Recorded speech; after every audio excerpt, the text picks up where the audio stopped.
Hello and welcome to my second tutorial. This is Henk Visser from the Netherlands, and today I'm very excited to show you a way to add head turns to DuIK rigged characters. If you don't know the heck what I'm talking about, then first search the web for DuIK, get familiar to it, and when you've done so I would suggest to watch my first tutorial that shows you how to swap characters on a DuIK rigged template. You can find the URL over here.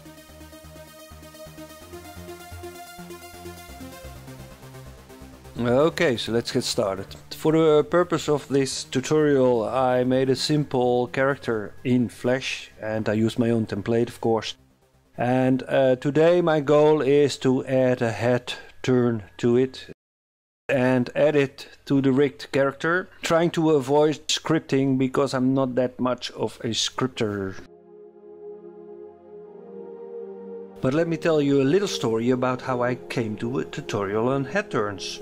As I'm not a real scripter, I do understand a bit of it, but not everything.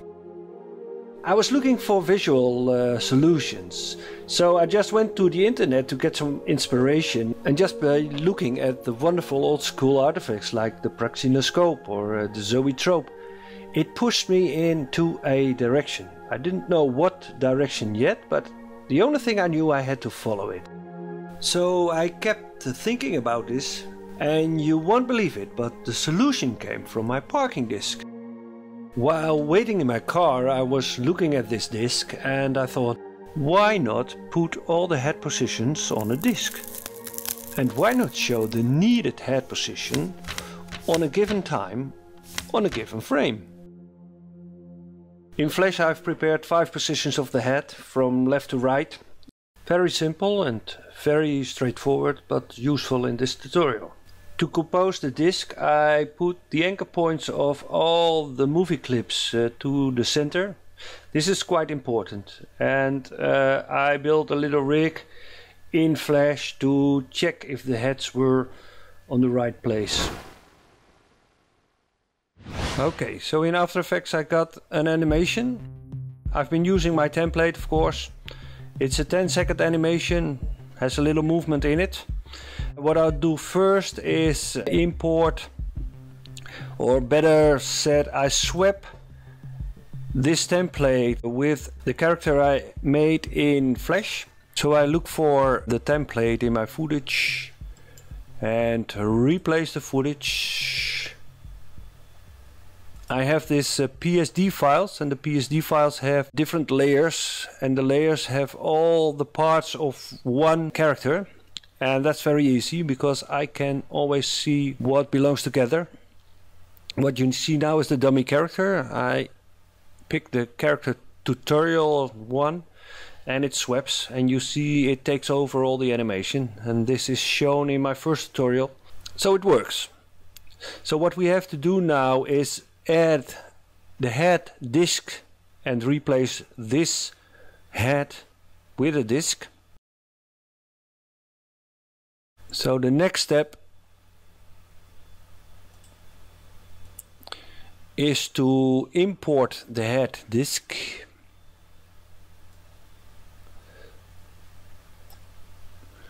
Which is in the same file. Choose layers and then tutorial head. You can see it here. Okay, and here it is.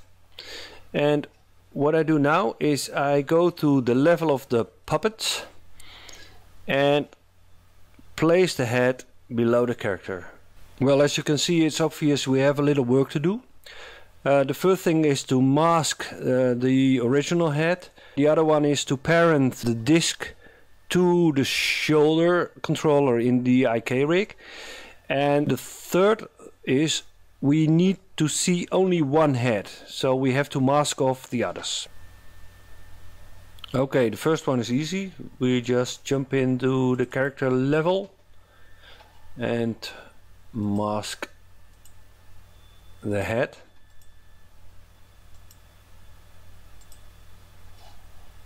Okay, we have to invert it, of course. Okay.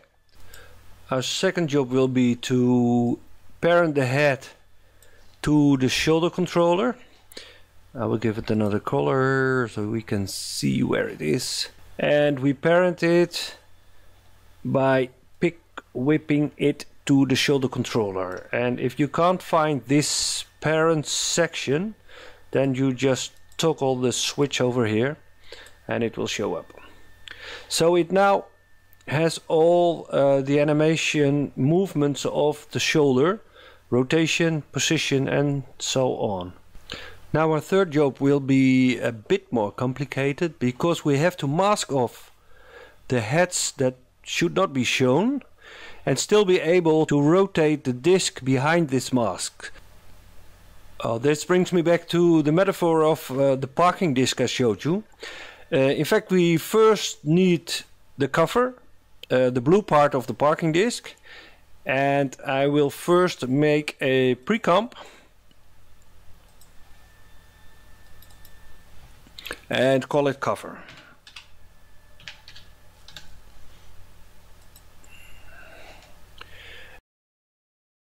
So when we open the cover, we will see the disc in there, and the disc has to rotate, but it has to rotate behind a little window, a mask, but we can't add the mask to the disc because when we would rotate the disc over there, the mask would come along with it. This is why we need a new layer.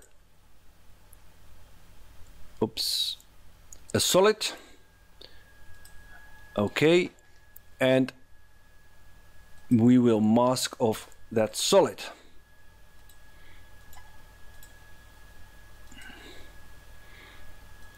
Like that.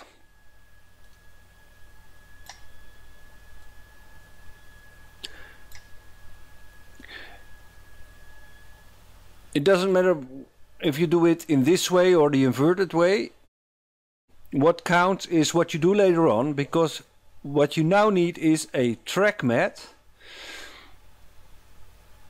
And again, when you don't see the track mat, you just toggle the switches over there. And the track mat is either the alpha mat in this state, or when you have inverted the mask, it will be the inverted track mat, so it doesn't matter. And now we have what we wanted, because when I select the disc layer and press R for rotation, I can now rotate the disc behind the little window and show the heads that I need at a certain time. Which means the only thing I now need in the action line is controllers to be able to rotate the head in the animation. Now, how are we going to do that? Well, as you can see, I will close the cover for a while. As you can see, I always work in 3 levels of animation. The first and lower level is the level where the puppet is and all the animations. I normally make about 10 seconds of animation just by repeating all the keyframes. And I could use time remap and loop outs, but this normally gives some difficulties on head turns, because time remapping and loop outs cut off the head turns where I don't want it. And I think script writers will have solutions to that, but I'm not a script writer. So let me first close down this one by edit, select all, touch U to close it. There's a level above the Master Walker puppet, which I call Master Walker, and when I want loop outs for bulk animations, I can make them here. This is the level where I have the character walking in place, and I could use the master controller here to have it walk along the stage, but I prefer to make an action line and then move the composition in stage. So within the composition I can keep the possibility to use the master walker to make jumps and things like that, turnarounds and roll over and whatever you call it in English, I don't know. What I want to do in fact is, in this action line level, I would like to have the controllers for my head turns. so that I can see how it's interacting with other movements than the walk cycle, for instance. My next step will be to create a null object, new null object, and call it head controller. Okay, but the name doesn't make it a controller yet, so I add an effect here, expression controls, and I add the angle controller. And with the angle controller, when I link it to the head disk, I will be able to set the rotation of the disk. So the next step will be to link this controller to the head disk. The way to link it is like this. I open the master puppet level, then I open the cover, and I drag the cover in a blue part over here, so we get two timelines. There you can see the disk is already shown. In the upper timeline, I go back to the action line and find the head controller, open it up, open effects, open angle control, and then I see the angle over here. In the head disk, I press R for rotation. And what I do now is I alt click the stopwatch, find the pick whip over here and link it to the ankle position of the ankle controller. As you can see, this generates a line over here that tells you that the disk is looking at the angle of the head controller. So when I click outside this line now, the head disk will jump into the position of the angle given here in the action line. So this means we can now control the head in the action line. Let's jump to it, change the ankle degrees, and you can see it works. Now we don't need the lower timeline anymore, and in the upper timeline we can start to animate the head disk according to how we want it, and using the ankle control, of course. So what we do now is first go to the first frame and click the stopwatch to set a keyframe. And now we find the position where we want the head to turn, like in reaction on this one, of course. Something's happening. And let's give him another head, like this. And then go on over here. And he's a bit curious about what happened over there, so let's see. He's looking backward now. But as you can see here, when I scrub the timeline now, you can see all the in-betweens of the rotating disk, and we don't want that. So we have to think of this mirror in a praxinoscope that only shows one part of the drawing, and it's very easy to achieve this just by changing the interpolation of the keyframes. They need to be hold keyframes. So what I do here is toggle hold, and once I've done that, every new frame will have that state, so I won't have to change it every time again. So what it does now, it only changes as soon as it reaches the new hold keyframe.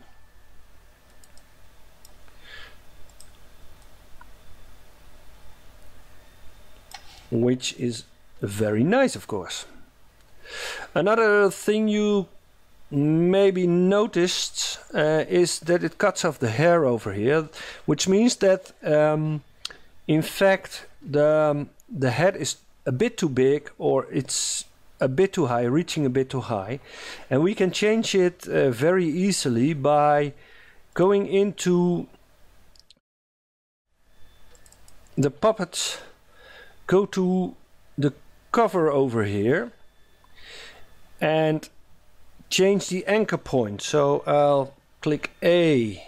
Oh, this is the wrong one. Yeah, it was alright, but I selected them all. The anchor point. And I can easily change the anchor point to have it, to tweak it a little bit, give it a better place. But what I can also do,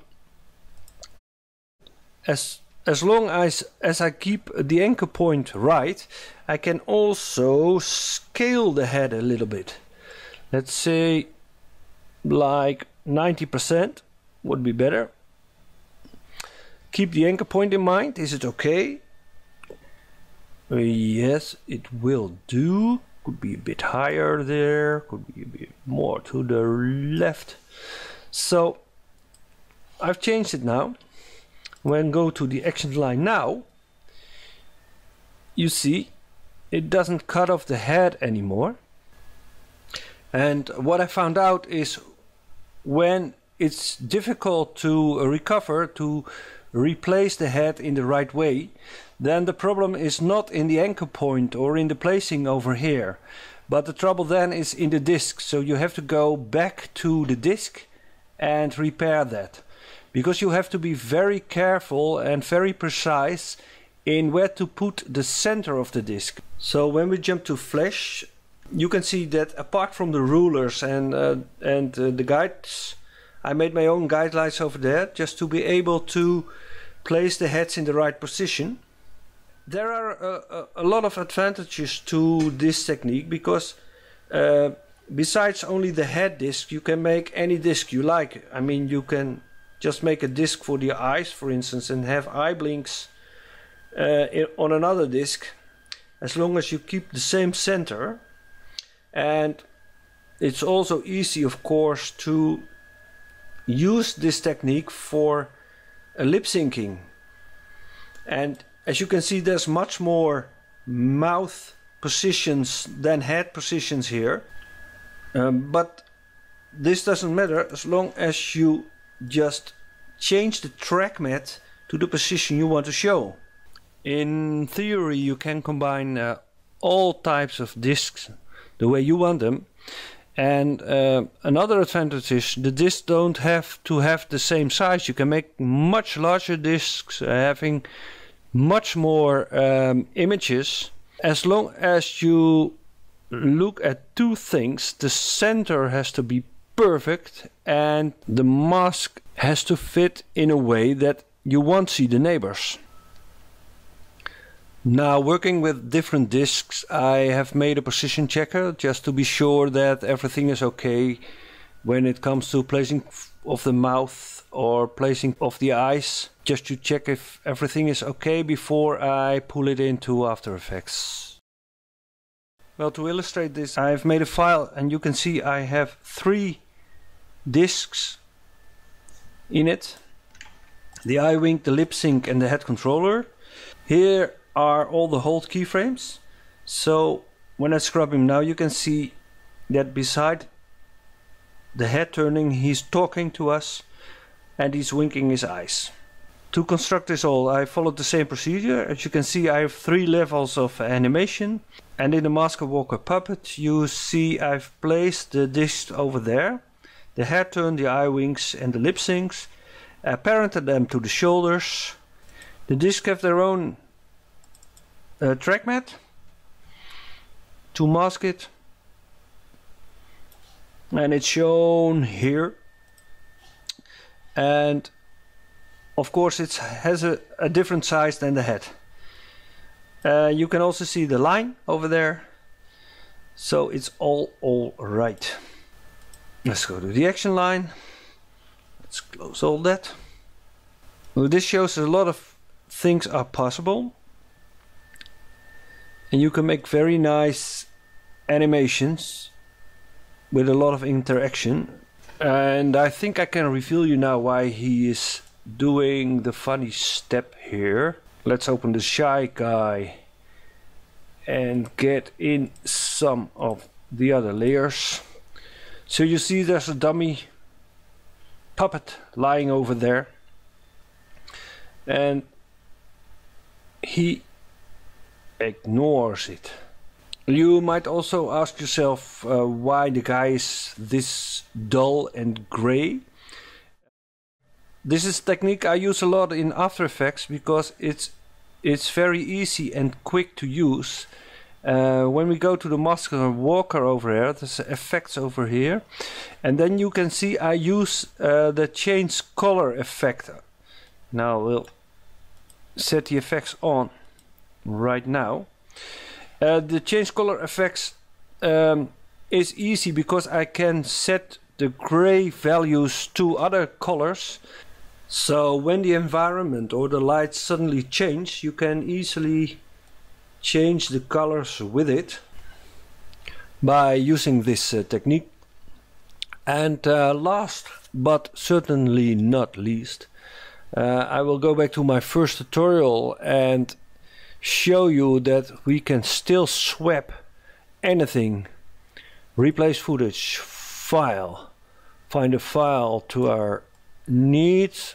I want character 5, choose layer, and this will be the drawing.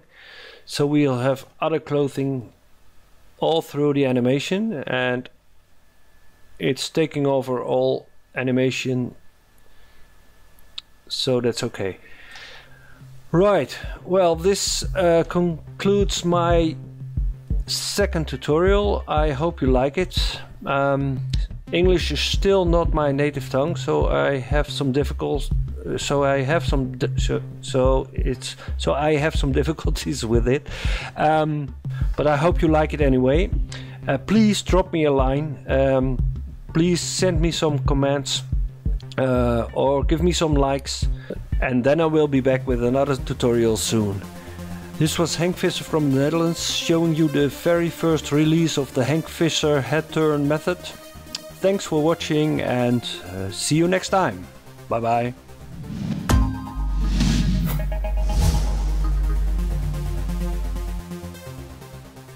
It's a technique you can use.